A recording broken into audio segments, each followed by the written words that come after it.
Hey folks, it's me, Jake Baldino, and no video game shirt today. We are all business here to talk about the Game of the Year awards for 2023. Our picks, the gameranx staff choices for Game of the Year. Don't shoot the messenger. I say every single year it has been a good year for games. It's kind of like a running meme at this point with this show, but this year has been really good. There are too many games to fit on any list, if you ask me. The amount of just games that are somewhat considered great by most people are too numerous, to the point there is not enough time in the world to play all of them. So it has been a good year. Unfortunately, a lot of game development studios and places around game development have faced layoffs, as well as many other industries throughout the world in 2023. So the game industry still has plenty to figure out, but judging by the quality of games we've played this year, the train keeps a rolling, and there's hopefully a lot more to be seen. But the way we're doing it this year, in past years, we've done kind of bigger, flashier videos, but ultimately what we do here most of the time is put out a video every day and talk about games with you guys. So that's what we're doing here. Nothing crazy. But we changed up a little bit how it works this year. We came up with some more interesting categories, some of the standard ones, but we tried to think outside the box a little bit.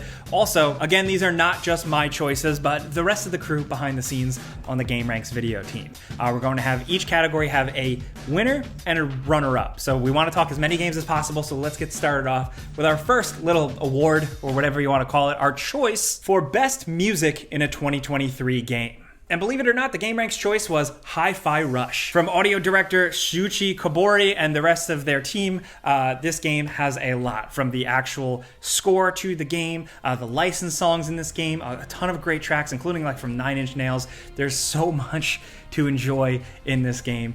We haven't really, frankly, talked about it enough, but the music really seals the deal. The runner-up, though, is no slouch by any means, especially for me personal. The runner-up is Final Fantasy XVI. The main composer, Masayoshi Soken, and the rest of the team have developed some incredible battle music here. Still, I remember playing Final Fantasy XVI and that first boss battle, and just hearing that theme, it is still seared into my brain, and that, to me, is successful video game music. Just over-the-top awesome shit. Next up, we have a category where the answer is pretty obvious, but we think more awards shows should have this category. Where are my horror game fans at? Horror people.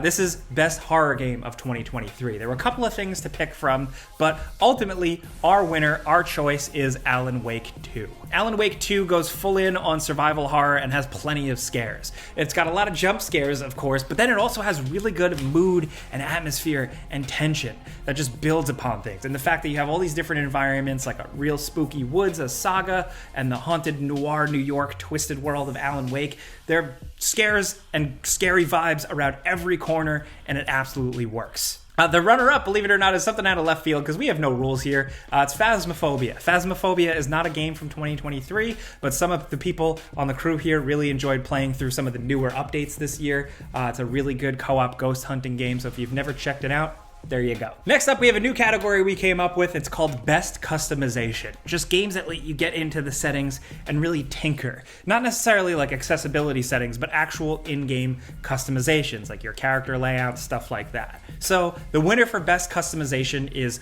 Armored Core 6 Fires of Rubicon. The gameranx team has really just enjoyed the fact that you build out your bot so highly specifically, and how important it is to go out and win the really difficult battles. It just nails that sense of going to the garage and fine-tuning and making the coolest robot. It's what a lot of us wanted here behind the scenes, and we're happy that From Software delivered. Surprise, surprise, From Software crushed it. But the runner-up for best customization is Lies of P. Something that you might not think has the deepest level of customization compared to a Souls game. You're not building out completely different character builds like a magic build or anything like that, but just the amount of things you can dump into your items, your customizable arm, the way the weapon customization system works with the hilt and the blade, it just felt really good. Even if it wasn't the most in-depth, we just really liked how the systems worked. Next up, we got something I just like playing games for stories and adventure, and this is the best story category. Just a game where we will really whisk the way on the adventure, the story, what have you. And gameranx's pick for that is Alan Wake 2. Again, we already mentioned Alan Wake 2, and again, we just really like Remedy games. We gave a lot of awards to Control when that released, but Alan Wake 2's story is really impressive with how it weaves the two characters' tales together and goes in and out of dimensions, while also managing to be weird and super Remedy and experiment with different types of mediums and how they tell the story just made it interesting to play through. And we were just looking for something memorable at the end of the day, and that absolutely worked for us. But no slouch to the runner-up, it's Spider-Man 2. Insomniac's Spider-Man 2 told another great Spider-Man story. It had a really good Kraven, a pretty badass Venom, lots of like surprise moments and good fan service moments for fans of the old comic books like myself, but also a story that still didn't lose sight of like what they did with the last Spider-Man game. It had emotion, it had characters with arcs and depth, and it was just interesting to see play out. Next up, we had another category we came up with. It's called the Not Enough Love Award.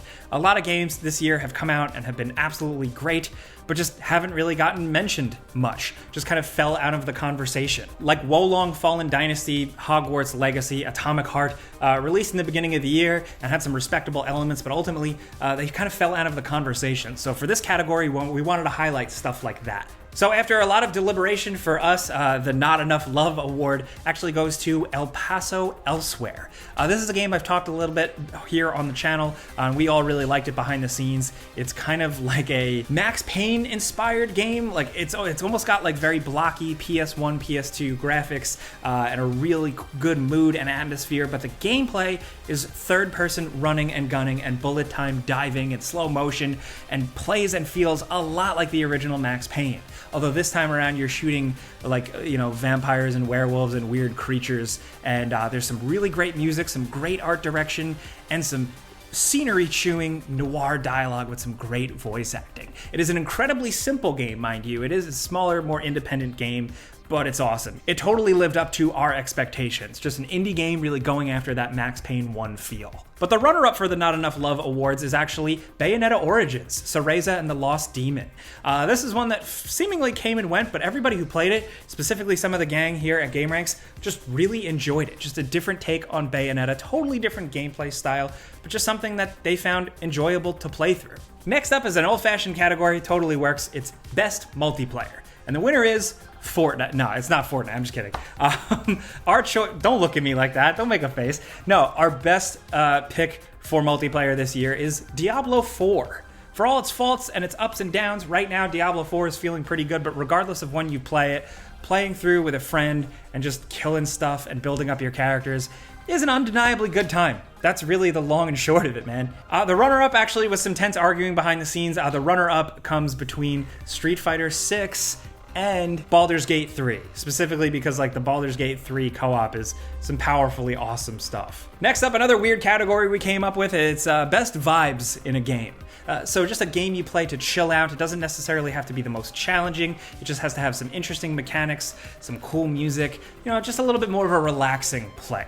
Not like you're trying to get kill streaks in Call of Duty or max out your character in Dark Souls. No, just a game you're playing just to hang out before you go to bed. And the winner for that is Jusant. I believe that's how you say it. This is Dontnod's newest game, centered around climbing with an incredible art style and just a really good thing going here. It only just released. A lot of us who did get our hands on it, immediately it left a good impression on, so don't miss that. But also the runner-up for this is something a little bit more upbeat, but still great vibes. It's Bomb Rush Cyberpunk. This is one, admittedly, we haven't talked about enough on the channel, but it released as a spiritual successor to the Jet Set games, and mission accomplished there. Next up is Best Indie Game. Now, in terms of the studio size and who's publishing it and stuff like that, I know there's debate around that, but we don't make the rules. I don't know. Just games that have an indie feel, a smaller team behind it, whatever, man. The winner is Cocoon. This is a really trippy, good puzzler game with kind of world-shifting mechanics if you haven't heard about it. It's crushing on Steam. It's overwhelmingly positive. It's published by Annapurna. It's got really good presentation aspects to it.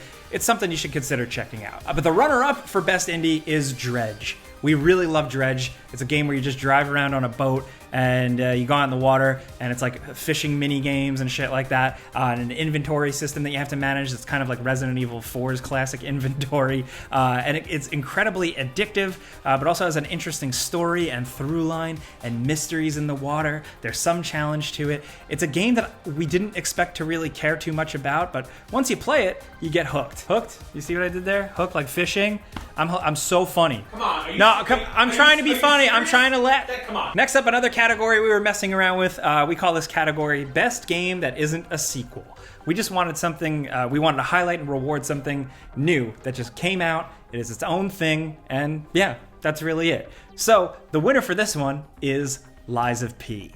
We love Lies of P. I mean, we're also so guilty here of just liking FromSoft style games and those Soulsborne style, games. And Lies of P really nails the whole concept of a dark and gritty Bloodborne-esque Pinocchio. It's got great boss battles, like we talked about earlier, some cool character building, music, atmosphere, everything, really. It's totally what we wanted, and yeah. But the runner-up for best game that isn't a sequel is Cocoon, also running away with another award. So again, maybe consider putting that on your radar. Next up, we have a category called Best Remake or Remaster. We made a category because there's just so many remakes and remasters every year, so it made sense. So the winner this time around is the Resident Evil 4 remake. Not a big surprise, but it's great. They nailed it in a lot of ways. But I want to point out that our runner-up winner is the Dead Space remake, which I consider to be a little bit of a different thing. So it's like you have the Resident Evil 4 remake, which kind of remixes things, puts new spin on things, but is faithful. And then you have the Dead Space remake, which kind of plays it safe. It only changes things up where it really, really makes sense in little ways and fine-tunes things, but ultimately still is great. So either way, we consider them both a win-win. And yeah, that's it. We still want more original games, but at least when they're remaking some games, they're not screwing them up. Next up, we have an award for Best Handheld, because believe it or not, a lot of handhelds released this year. New colorways for the analog, a lot of handheld, PC stuff. So our winner for Best Handheld is, we're biased. We really like the device. It's the Steam Deck. Valve's Steam Deck just released the OLED version, and it's a great device. It's updated in a lot of ways, some ways that you actually might not realize at first, but it's a little tiny bit more efficient. It's got a better battery life. The screen absolutely kicks ass. The menus are snappier. It's just a worthwhile upgrade. It's not a Steam Deck 2, but it's a really, really good revision.